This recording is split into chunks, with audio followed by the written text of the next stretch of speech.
He suspected his maid was stealing from him. For 3 weeks, he watched her sneak out with bags she didn't bring in. So one night, he followed her, ready to catch her in the act. What he discovered left him speechless. Andrew Terry was 36 years old and owned half of Chicago. He noticed everything, every number, every detail, every inconsistency, except the woman who raised him. Her name was Elizabeth. She'd been with his family since he was 2. When his mother died, Elizabeth held him through the nightmares. When his father broke down, she kept the house standing. She loved him when no one else could. But Andrew never asked about her life, never wondered where she went at night. She was just there, quiet, faithful, invisible, until 3 weeks ago. Andrew noticed Elizabeth leaving his building at night carrying 2 heavy bags she didn't arrive with that morning. It kept happening. Tuesday, Thursday, Monday. Same bags, same time. His mind went dark. She's taking something. He ran an inventory check.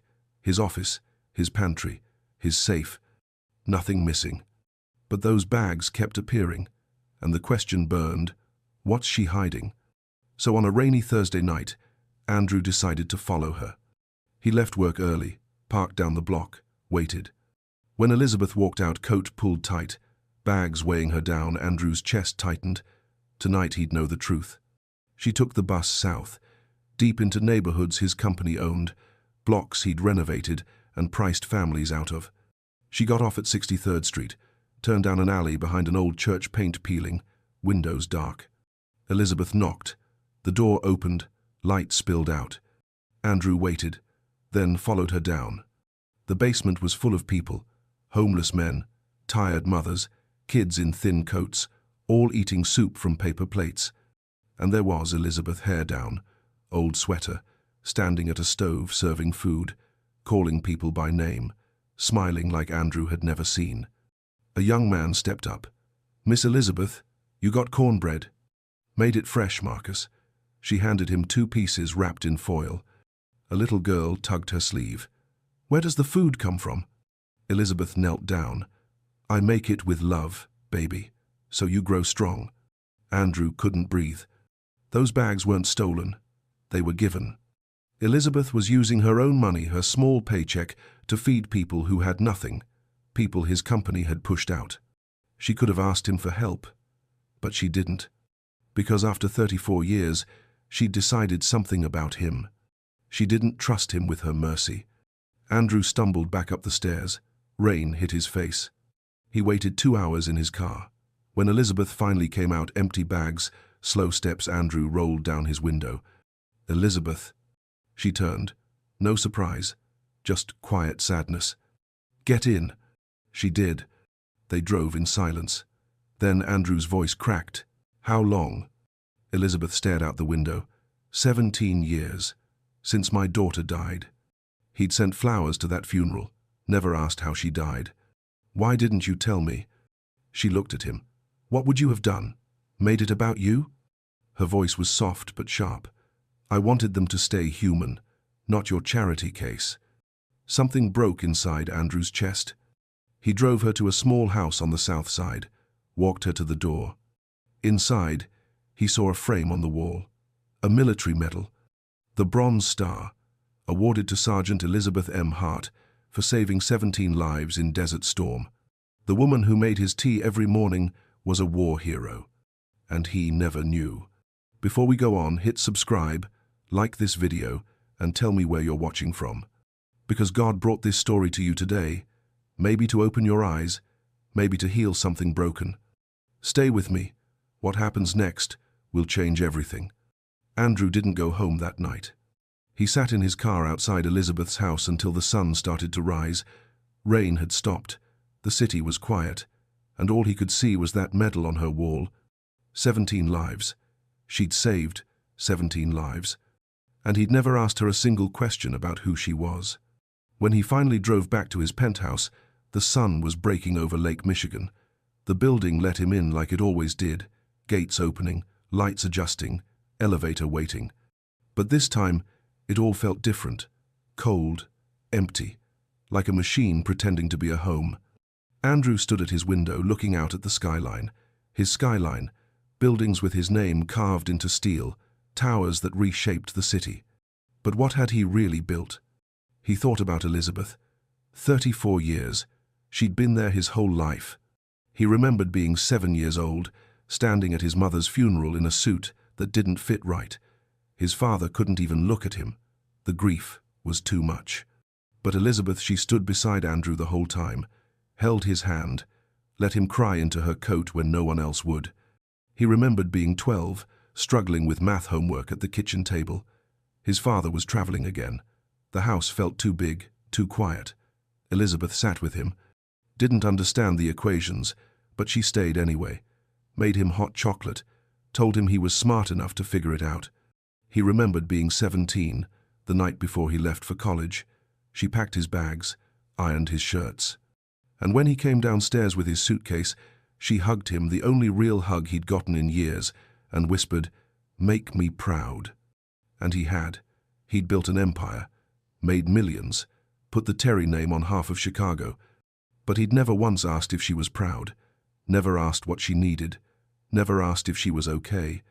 The realization sat in his chest like a stone. Andrew heard the front door open, soft footsteps in the hallway. Elizabeth was here, same time as always, quiet, faithful. He turned from the window and walked toward the kitchen. She was setting out his breakfast, coffee, toast, fruit cut into perfect pieces, the same routine she'd done for decades. But this morning, Andrew saw her differently. Her hands were thin, worn, hands that had served soup to strangers last night, hands that had saved lives in a war. "Good morning, Mr. Terry," she said softly, not looking up. "Elizabeth." She paused. Something in his voice made her glance at him. "Are you feeling all right, sir?" Andrew wanted to say so many things.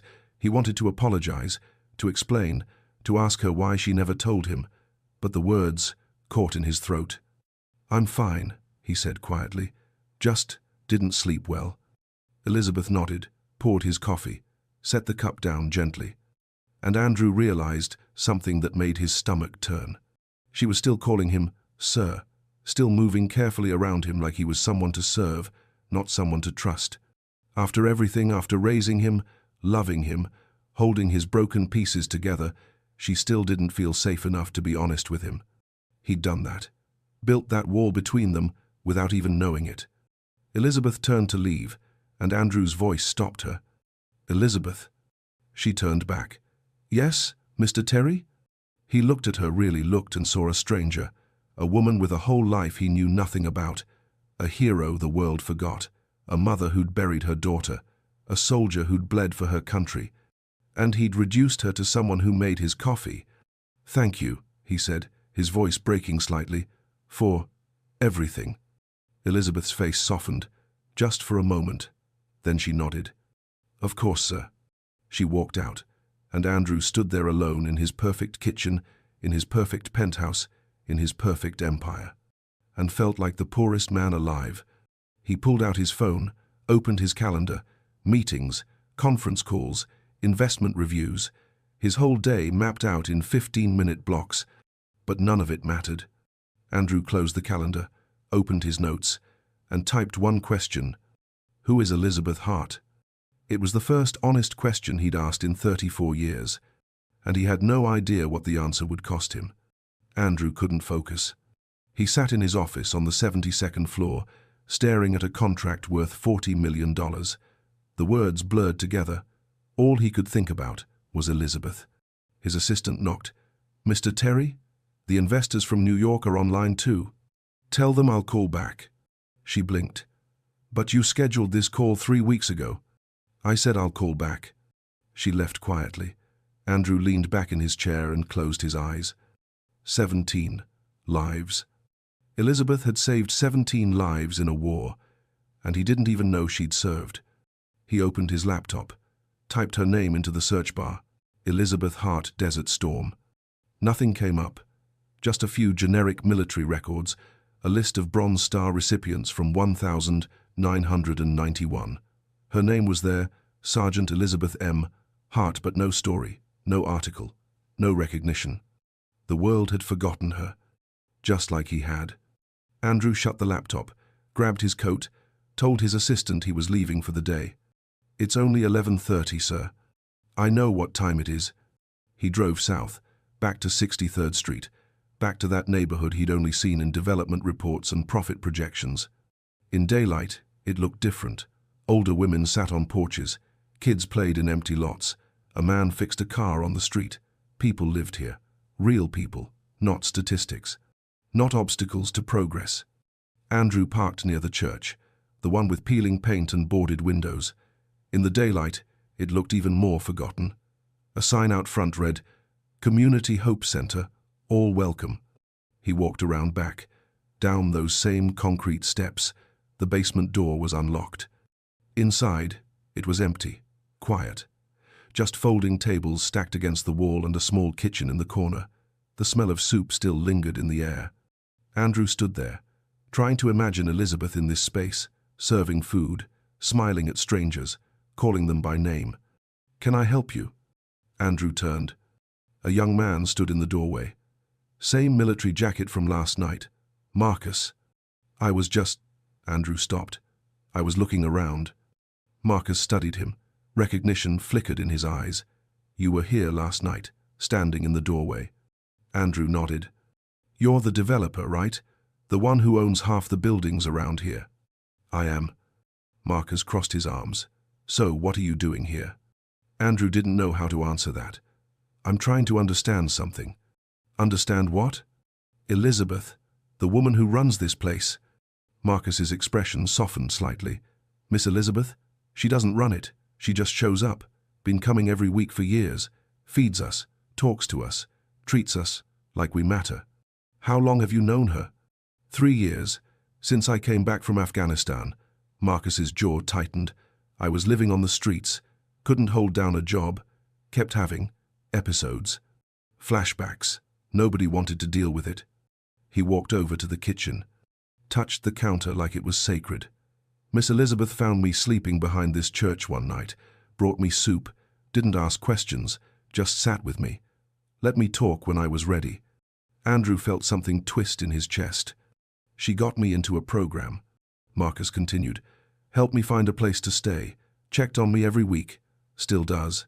He looked at Andrew. "She saved my life. And she didn't have to." The words hung in the air.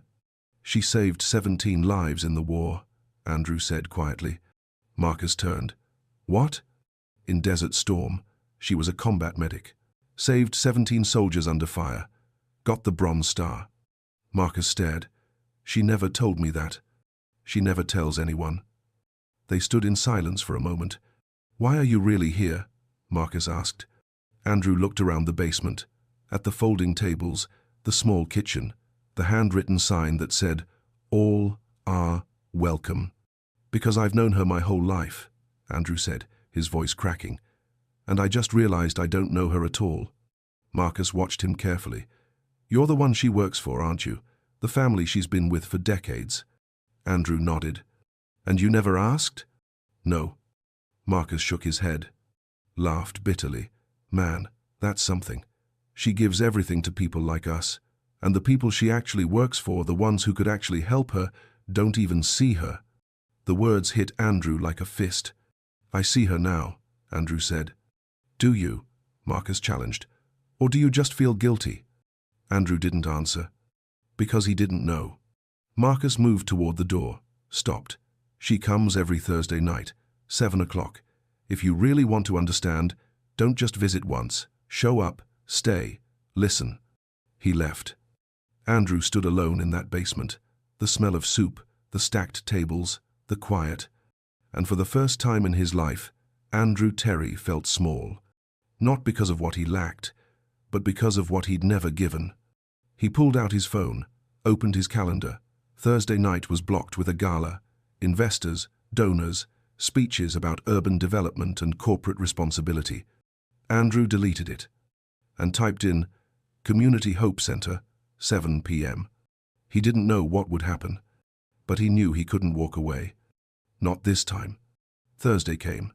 Andrew left his office at 6:30. His business partner called twice. He didn't answer. He drove south as the sun dropped below the skyline. The city lights flickered on. He parked near the church and sat for a moment, watching people arrive. Men in worn jackets, women holding children's hands. Everyone walking toward that basement door like it was the only warm place left in the world. Andrew got out, walked down those concrete steps, pushed open the door. Elizabeth was already there, setting up tables, arranging bowls.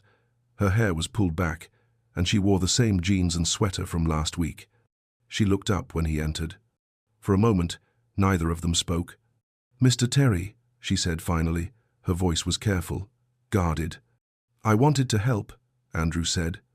Elizabeth's eyes searched his face. "Help? If that's okay." She looked at him for a long moment, then nodded slowly. "Soup needs stirring, pots on the stove." Andrew moved to the small kitchen, picked up the wooden spoon, stirred. People started filing in. Marcus nodded at him but didn't say anything. An older man with a cane sat down slowly.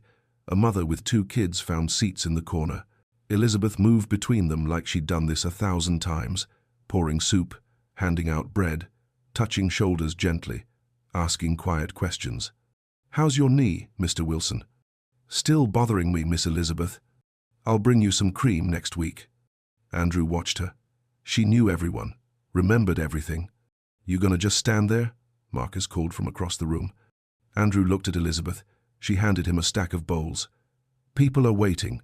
He took them, started serving. It felt strange at first, awkward. He didn't know what to say, didn't know how to look people in the eye without feeling the weight of everything he'd taken from them. But he tried. An older woman came through the line. Andrew ladled soup into her bowl. "Thank you, baby," she said softly. "You're welcome." She smiled, moved on. Andrew kept serving. One bowl, then another, then another. Halfway through, he noticed Elizabeth swaying slightly by the stove. She caught herself on the counter. "Elizabeth." Andrew set down the ladle, moved toward her. "I'm fine." She straightened up, wiped her forehead. But she wasn't fine. Her hands were trembling. "When's the last time you ate?" Andrew asked quietly. "I ate." "When?" She didn't answer. Andrew looked at the soup pot, then at Elizabeth. She'd made all of this, bought the groceries, cooked for hours, and hadn't saved anything for herself. "Sit down," he said. "There are still people." "Sit down, Elizabeth." Something in his voice made her listen. She sank into a chair by the wall. Andrew filled a bowl, brought it to her, set it down. "Eat." Elizabeth looked up at him, and for the first time, he saw something in her eyes he'd never seen before. Vulnerability. She picked up the spoon, ate slowly. Andrew went back to serving. Marcus watched him with a look that wasn't quite trust, but wasn't hostility either. An hour later, the basement started to clear. People thanked Elizabeth on their way out, hugged her, told her they'd see her next week. Andrew helped clean up, stacked chairs, washed bowls, wiped down tables. Elizabeth moved slower than usual. Her shoulders sagged. When everything was done, she pulled on her coat, picked up her empty bags. "I'll drive you home," Andrew said. "You don't have to." "I know I don't have to. I want to." Elizabeth looked at him, then nodded. They walked to his car in silence. She got in. They drove through the dark streets. "Why did you come tonight?" Elizabeth asked quietly. Andrew kept his eyes on the road. "Because Marcus told me, if I wanted to understand, I needed to show up." "And do you understand?" Andrew thought about that, about the people he'd served tonight, the gratitude in their eyes, the way Elizabeth knew every single name. "I'm starting to," he said. They pulled up to her house. Andrew turned off the engine. "You should have told me you weren't feeling well," he said. "I'm fine." "You almost collapsed." Elizabeth looked out the window. "I've been tired before. I'll be fine." "When's the last time you saw a doctor?" She didn't answer. "Elizabeth." 3 years, she said finally. "Maybe 4. Andrew's chest tightened. "Why?" "Because doctors cost money, Mr. Terry, and I had other people to feed." The words cut through him. "The insurance I give you covers almost nothing," Elizabeth said, her voice soft but honest. "Basic checkups, emergency room if I'm dying. But tests, specialists, medicine I actually need?" She shook her head. "I chose a long time ago where my money would go, and it wasn't going to be for me. Andrew sat there, speechless. "You should go home," Elizabeth said gently. "It's late." She got out, walked to her door. Andrew sat in the car, hands gripping the wheel, watching the light in her window flicker on.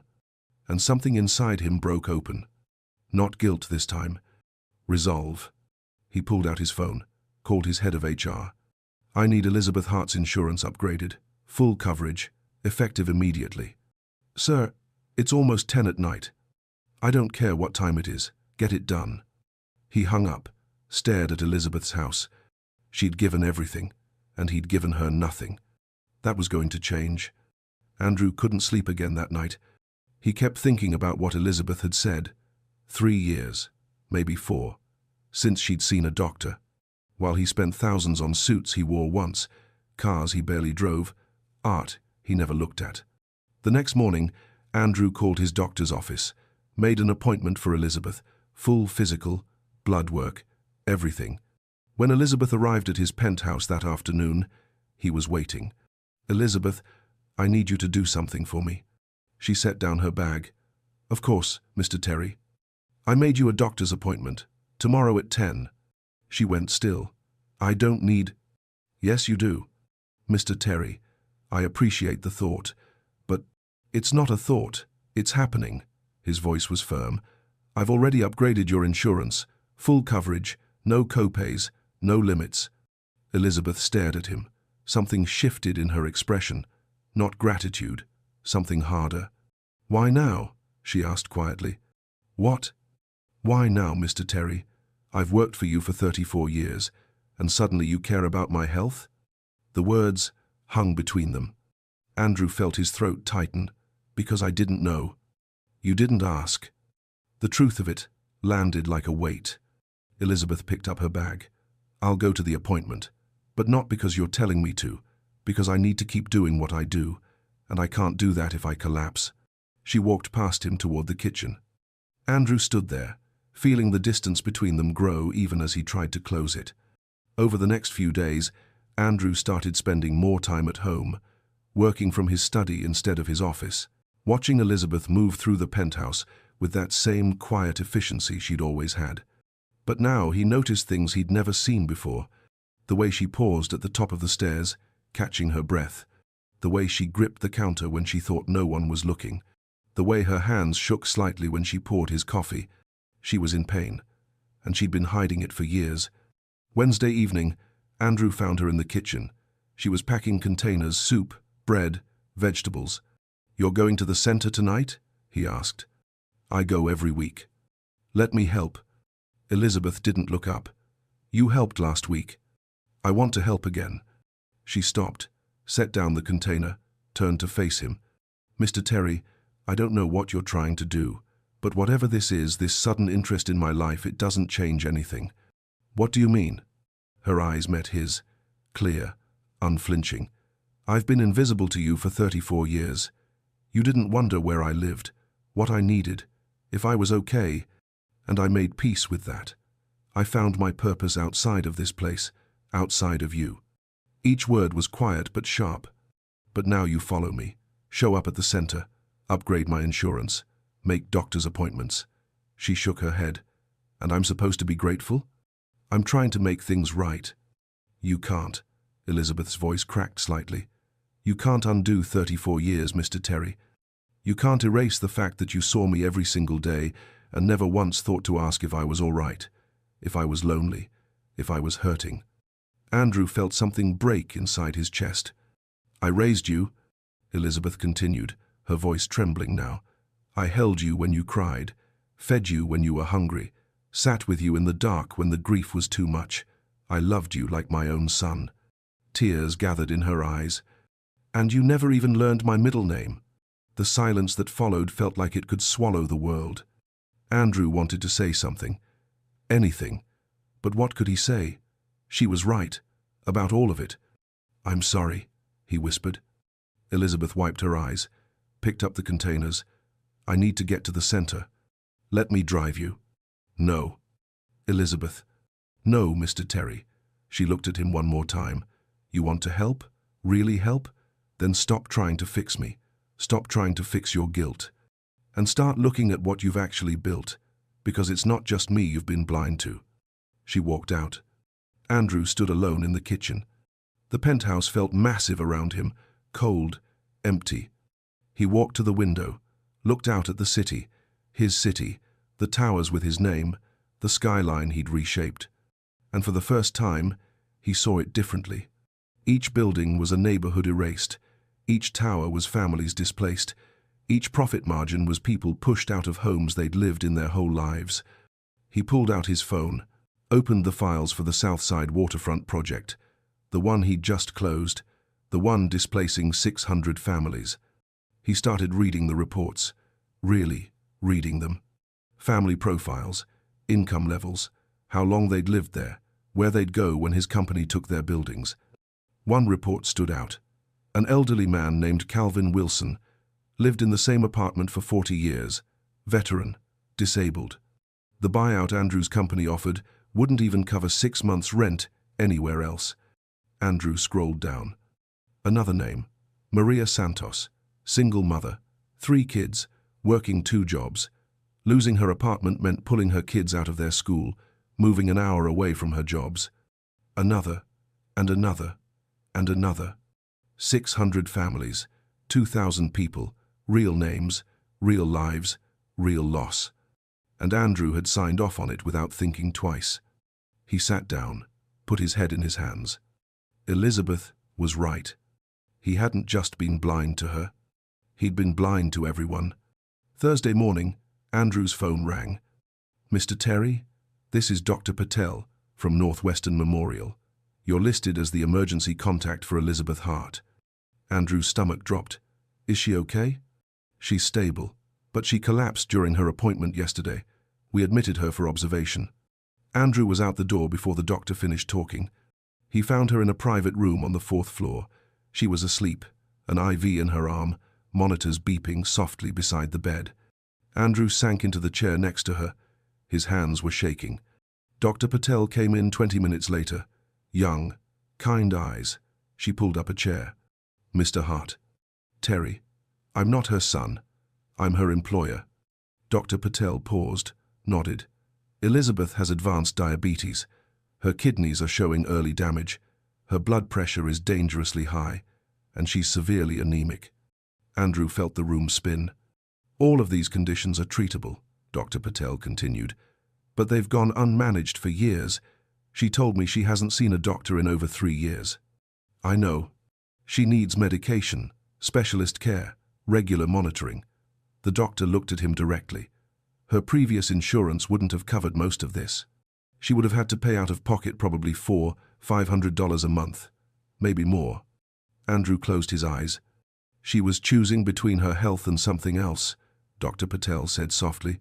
"Do you know what that was?" Andrew nodded. "Feeding people who had nothing." The doctor was quiet for a moment. "She's a remarkable woman." "I know." Dr. Patel stood. "She'll need to stay here for a few days. We're getting her stabilized. But Mr. Terry, she can't keep living the way she has been. Her body won't take it." She left. Andrew sat beside Elizabeth's bed, watched her breathe, and cried. He cried for the boy she'd raised, for the man he'd become, for 34 years of not seeing her, not asking, not caring. Elizabeth stirred. Her eyes opened slowly. "Mr. Terry?" "I'm here." She looked at the IV, the monitors. "I'm sorry. I didn't mean to." "Stop," Andrew's voice broke. "Stop apologizing." She went quiet. Andrew leaned forward. His voice was raw. "Your middle name is Marie. I looked it up last night. Elizabeth Marie Hart, born in 1,955 inches, Birmingham, Alabama. You joined the army at 19, served 3 years, came home to a country that didn't want you." Elizabeth's eyes filled with tears. "You had a daughter named Grace. She died at 28 from diabetes complications because she couldn't afford insulin." His voice cracked. "And for 17 years, you've been feeding strangers with money you should have been spending on yourself, because no one else would." Elizabeth turned her head away. "I gave you the cheapest insurance I could find." Andrew whispered. "I paid you fairly, But I never thought about what fair actually meant. I never asked if you could afford your medicine, your rent, your life. He put his head in his hands. I've spent 34 years taking your time, your love, your sacrifice, and I never once gave you anything that mattered. You gave me a job, Elizabeth said softly, a purpose. I gave you scraps. Andrew looked up at her. And you turned them into grace. You turned my indifference into love for people I was too blind to see. Tears ran down Elizabeth's face. I don't deserve your forgiveness, Andrew said, but I'm asking anyway, because I need to change, not just how I treat you, how I treat everyone. Elizabeth reached out, took his hand. Her fingers were thin and weak, but her grip was firm. Andrew, she said his name, his actual name. For the first time in 34 years, I forgave you a long time ago. Why? Because holding on to anger would have poisoned me, and I had too many people counting on me to let that happen. She squeezed his hand. But forgiveness doesn't mean things stay the same. It means you have a chance to do better. Andrew nodded. I will. I promise. Then start with this. Elizabeth looked at him with clear eyes. Stop trying to save me. I don't need saving. I need a partner, someone who sees what I see, who cares about what I care about. The people at the center, the people everywhere, Elizabeth said, the ones your buildings push out, the ones your deals forget, the ones who work for you but can't afford to live near you. Her words landed like stones. I've watched you build an empire, Andrew, and it's impressive. It really is. But empires built on other people's loss don't stand forever. They crumble. And when they do, all you're left with is money and an empty house. Andrew felt the truth of it in his bones.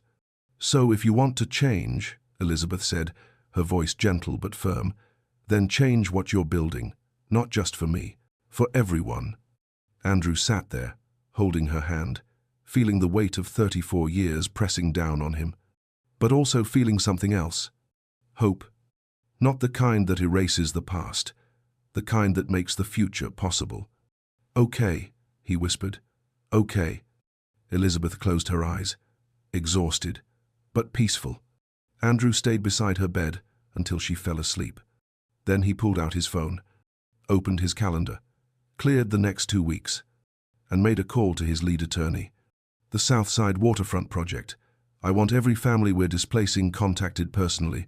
I want to know their names, their stories, where they're going, what they need. Andrew, this will take months. Then we take months. Silence on the other end. And I want a meeting with the board. Next week. I'm restructuring how we develop. Restructuring how? Andrew looked at Elizabeth sleeping peacefully, her face softer than he'd ever seen it. We're going to build with people, not on top of them.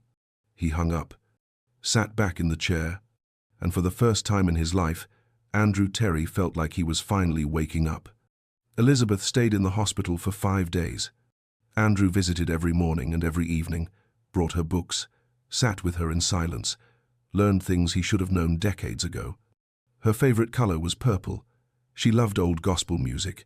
She'd always wanted to visit the ocean but never had the money.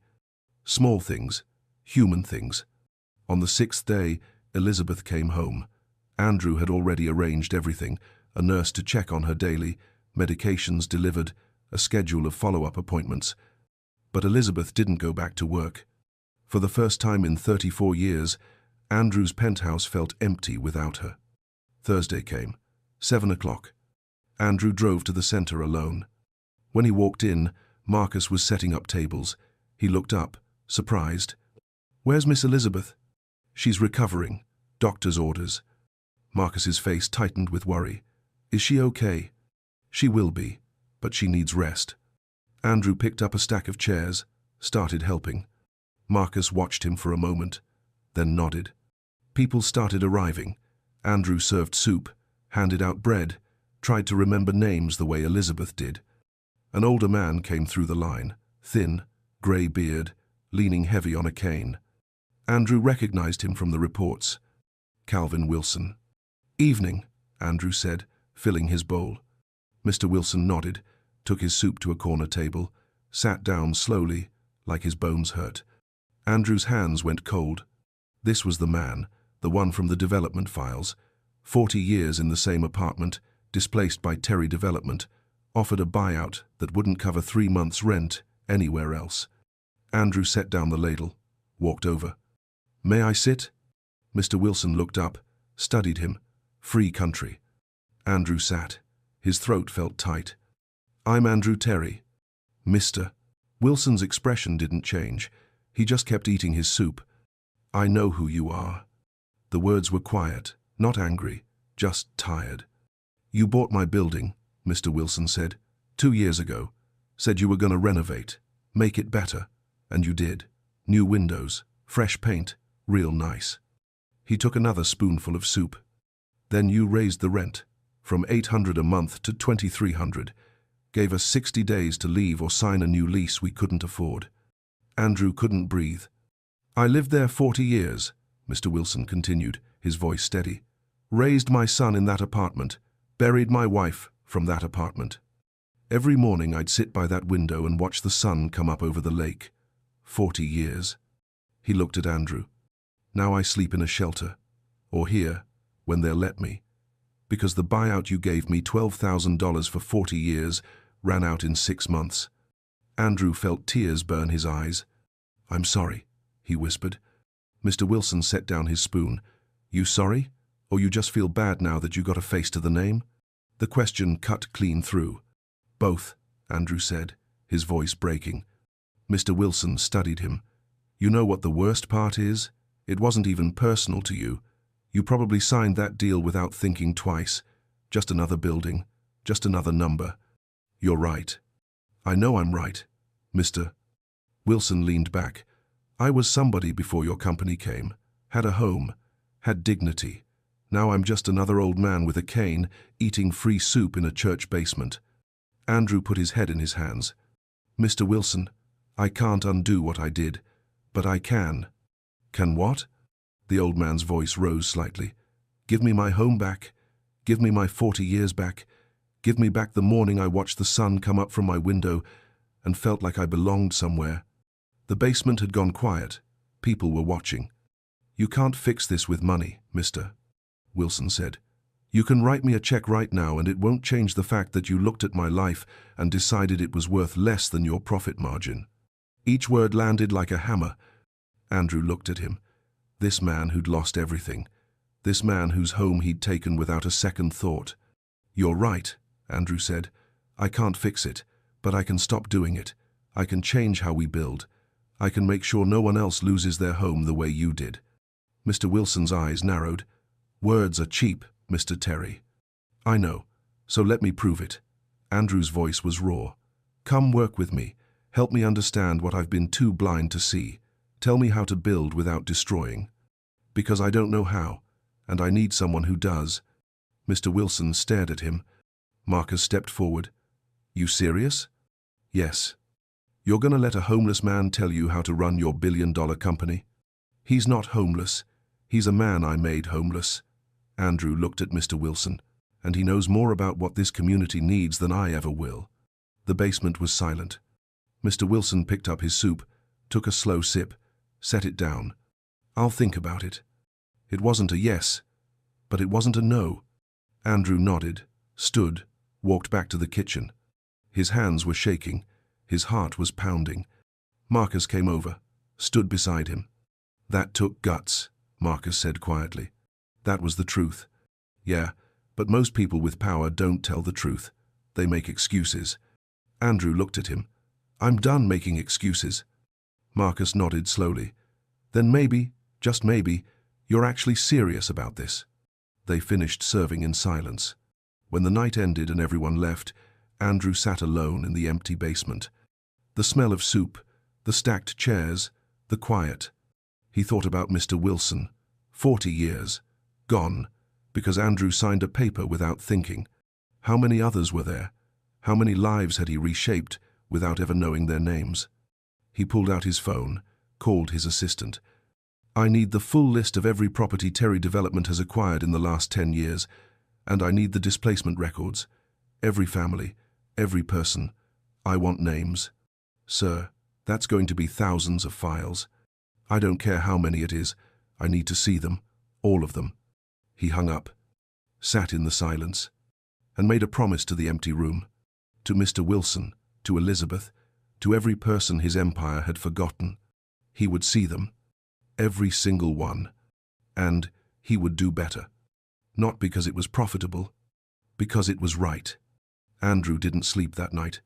He sat in his study with his laptop open, files spread across the desk, names, addresses, buyout amounts, displacement dates.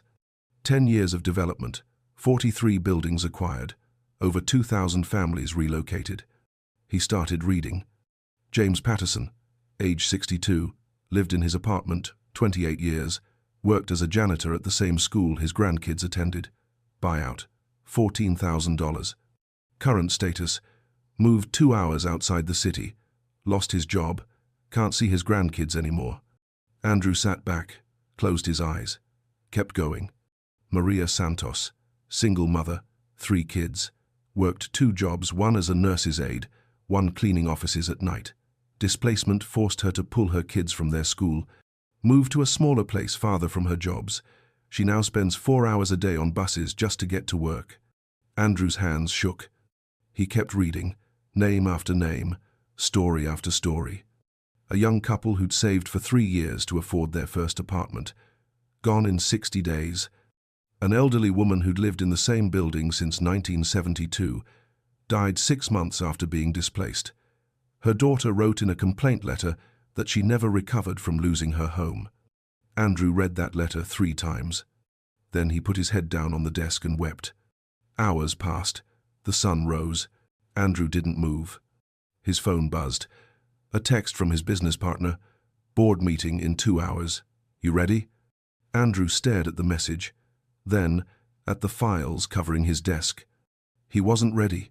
He'd never be ready. But he had to face them anyway. He showered, put on a suit, drove to the office. The boardroom was full when he arrived. 8 men and women in expensive clothes, people who'd helped him build his empire, people who trusted his vision. Andrew stood at the head of the table. I'm restructuring how we develop, he said. No preamble, no small talk. His CFO leaned forward. Andrew, we talked about this. You can't just... I spent last night reading displacement records. 2,000 families in 10 years, people who lost their homes because we decided their neighborhoods had potential. His voice was steady but raw. We've been calling it development, but it's not. It's extraction. We take land from people who can't afford to fight back. We build things they can't afford to live in. And we call it progress. The room went silent. I met a man this week, Andrew continued. Calvin Wilson, 73 years old. We bought his building 2 years ago, displaced him after 40 years. The buyout we gave him ran out in 6 months. Now he sleeps in a shelter. His business partner shifted uncomfortably. Andrew, that's unfortunate, but... It's not unfortunate, it's intentional. Andrew's voice rose. We knew what would happen. The projections showed it. 60% of displaced residents would be priced out of the surrounding area.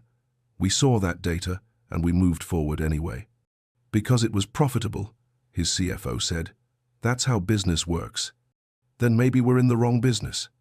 The room erupted, people talking over each other, arguing, questioning his judgment.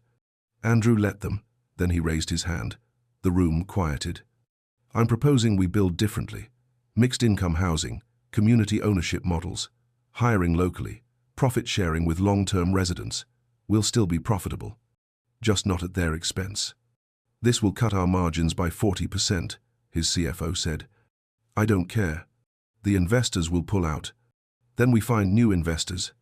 His business partner stood. Andrew, what's happened to you? Andrew looked at her. I woke up. To what? To the fact that I've spent 10 years building monuments to myself on top of other people's lives, and I can't do it anymore. She stared at him. This isn't sustainable. Neither is what we've been doing. Not for the people we displace, not for this city, and not for my soul. The word hung in the air. Soul. Not a word anyone used in boardrooms. I'm moving forward with this, Andrew said quietly. With or without your support. But I'm asking you to trust me. One more time. Long silence. Finally, one board member spoke up. Older woman, Been with the company since his grandfather's time. I'll support it. Andrew looked at her, surprised. Your grandfather built this company on relationships, she said, on knowing the people he built for. Somewhere along the way, we forgot that. Maybe it's time, we remembered. Another board member nodded, then another. Not everyone. 2 members shook their heads and left the room, but 5 stayed. It was enough. Andrew's business partner looked at him. You're sure about this? I've never been more sure of anything. She sighed. Then let's figure out how to make it work. The meeting lasted 4 hours. Plans were drawn up, budgets recalculated, timelines extended. When it ended, Andrew drove straight to Elizabeth's house. She answered the door in a robe, looking stronger than she had in the hospital but still tired. Mr. Terry, is everything okay? I just came from a board meeting, Andrew said. We're changing everything.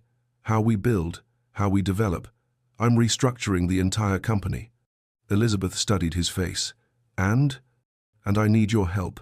I need you to be part of this, not as my employee, as my partner, community relations director, full salary, full benefits, a seat at every table.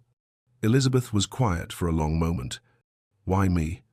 Because you see people I've spent my whole life ignoring, because you've been doing this work for 17 years while I built towers. Because if I'm going to do this right, I need someone who actually knows what right looks like. Elizabeth's eyes filled with tears. And because, Andrew's voice cracked, you're the only person who loved me enough to keep serving people even when I didn't deserve it. You showed me what grace looks like. Now I'm asking you to help me live it. Elizabeth reached out, touched his face gently. Okay, she whispered. Okay. Andrew felt something break open in his chest. Not pain this time. Relief, purpose, hope. Thank you, he said. Elizabeth smiled. Don't thank me yet. This is going to be hard. Changing isn't comfortable, and people won't trust you right away. I know. But if you're serious, really serious, then we can do something beautiful. Andrew nodded. I'm serious. She looked at him with those eyes that had seen everything, that had watched him grow up, that had never stopped believing he could be better. Then let's get to work. 3 months later, Andrew stood in front of the city council. Same room where he'd presented the Southside waterfront project. Same council members who'd applauded his $340 million deal. But everything else was different. I'm here to present a revised proposal, Andrew said. Southside Commons, a community-centered development built with residents, not on top of them. He clicked to the first slide. But instead of profit projections, there were faces, names, stories. This is Calvin Wilson, 73 years old, displaced by my company 2 years ago. He's now our community advisory director. He's helping us redesign this project from the ground up. Mr. Wilson sat in the front row, nodded once. This is Maria Santos, single mother, 3 kids. We displaced her family 18 months ago.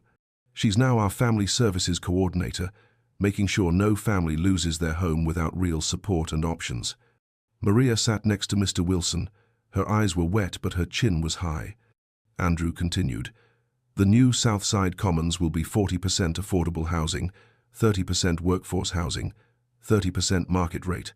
Every displaced family has been offered first right to return not as tenants, but as partial owners. The council members leaned forward. We're hiring locally, training programs for construction jobs, microloans for small businesses, a community center with free programs run by the people who live there. He paused. This project will take longer, cost more upfront. And yes, our profit margins will be smaller, but we'll be building something that lasts, something that serves. One council member raised her hand. Mr. Terry, this is a significant departure from your previous model. Yes, ma'am.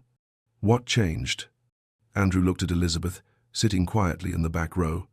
I did. The vote was unanimous. Approved. When Andrew walked out, Mr. Wilson was waiting. You did good in there, the old man said. We did good, Andrew corrected. Mr. Wilson smiled. First time Andrew had ever seen it. Yeah, we did. Over the next few months, something remarkable happened. Andrew started showing up, not just at board meetings, not just at galas, but at the places that mattered.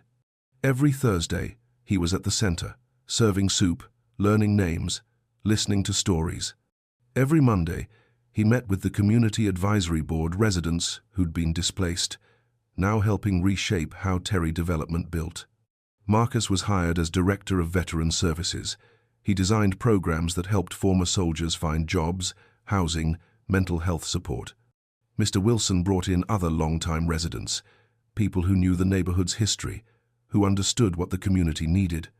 And Elizabeth, she was everywhere, connecting people, building trust, showing Andrew how to see what he'd been missing his whole life. One evening, Andrew and Elizabeth sat in the church basement after everyone had left. "You know what's different now?" Elizabeth asked. "What?" "You ask questions. You used to tell people what they needed. Now you ask them." Andrew nodded. "I'm learning." "You're doing more than learning. You're changing." She looked at him. "I'm proud of you." The words hit Andrew like a wave. He'd built an empire, made millions, reshaped a city. But he'd never heard those words before. "Thank you," he whispered. They sat in comfortable silence. Then Elizabeth spoke again. "My daughter Grace, before she died, she used to volunteer at a soup kitchen, said it was the only place she felt like herself." Andrew listened. "After she passed, I didn't know what to do with the grief. It was everywhere, choking me. So I started coming here, started cooking, started serving." She smiled softly. "And I found her again, in the faces of people who needed help, in the quiet joy of giving without expecting anything back." She turned to Andrew. "That's what I want for you. Not guilt, not obligation, but the joy of being part of something bigger than yourself." Andrew felt tears on his face. "I'm starting to feel it." "Good, because what we're building, it's not about fixing the past. It's about creating a future where people matter more than profit, where dignity isn't negotiable." "We're going to make mistakes," Andrew said. "Of course we are, but we'll make them together, and we'll learn from them." 6 months after that board meeting, ground broke on Southside Commons. But it wasn't like other groundbreakings Andrew had attended. No politicians posing for cameras, no champagne, no speeches about economic growth. Just people, families who were coming home, kids playing in the dirt, elderly residents planting seeds in what would become community gardens. Marcus stood with a group of veterans, talking about the jobs program they'd be starting. Mr. Wilson walked the property with Andrew, pointing out where the original neighborhood landmarks had been. "My apartment was right there. That's where the sun came through the window every morning." "We'll make sure you get that same view," Andrew said. "I promise." Mr. Wilson looked at him. "You know what? I believe you." Maria's 3 kids ran past, laughing. She called after them, then turned to Andrew. "Thank you for giving us a chance to come back." "You're not coming back as guests," Andrew said. "You're coming back as owners. This is your home." She hugged him. And Andrew, who'd spent 36 years avoiding emotional connection, hugged her back. As the sun set over the construction site, Elizabeth stood beside Andrew. "This is good work," she said. "It's a start. It's more than a start. It's a transformation." Andrew looked at the families around them, talking, laughing, planning, hoping. For the first time in his life, he understood what he'd been chasing all these years. Not power, not wealth, not buildings with his name on them. Connection, purpose, grace. "I wish I'd learned this 34 years ago," Andrew said quietly. Elizabeth took his hand. "You learned it when you were ready, and that's all that matters."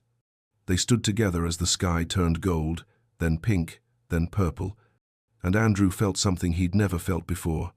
Peace. Not because everything was fixed, but because he was finally building something worth building. Something that would last. Not monuments to himself, but homes for people who deserved them. 18 months later, Southside Commons opened. Not with a ribbon-cutting ceremony, with a block party. Tables stretched down the street, music played from speakers someone's nephew had set up.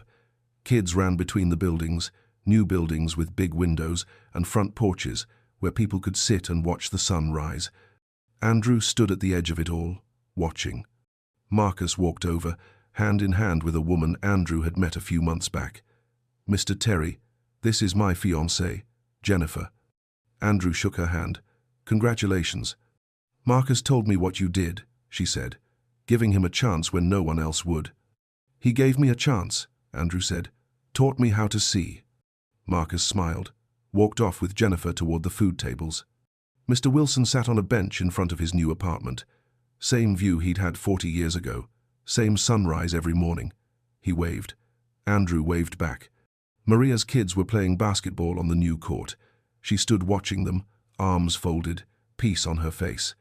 When she saw Andrew, she mouthed, "Thank you." He nodded. Elizabeth walked up beside him. She looked stronger now, healthier. Her silver hair caught the afternoon light. "You did it," she said softly. "We did it." She smiled. "Yes, we did."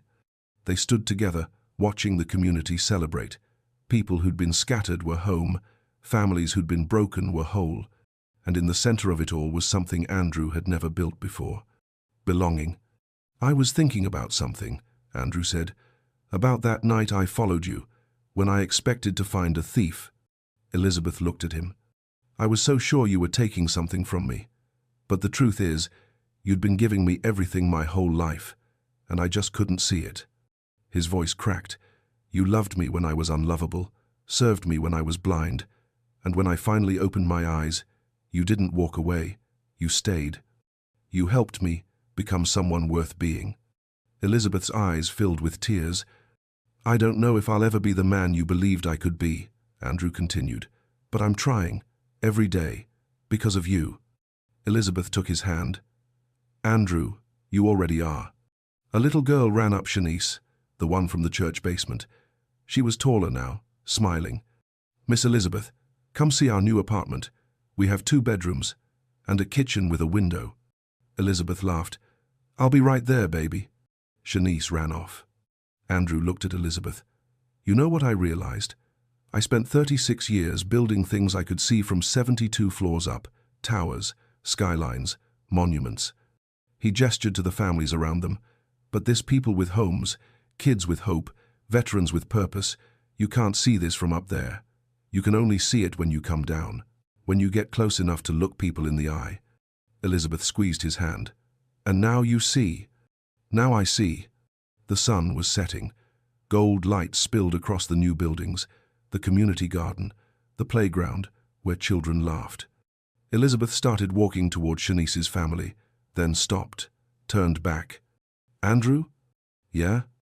"Welcome home." She walked away, and Andrew stood there, feeling the weight and wonder of those 2 words. Welcome home. He'd spent his whole life in penthouses and towers, surrounded by luxury and achievement, but he'd never been home. Not until now. Not until he learned that home isn't a place you own. It's a place where you belong, where people know your name, where your presence matters not because of what you have, but because of who you are.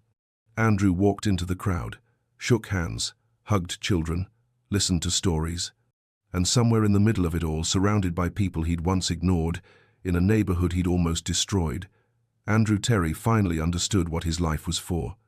Not to build higher, but to lift others up.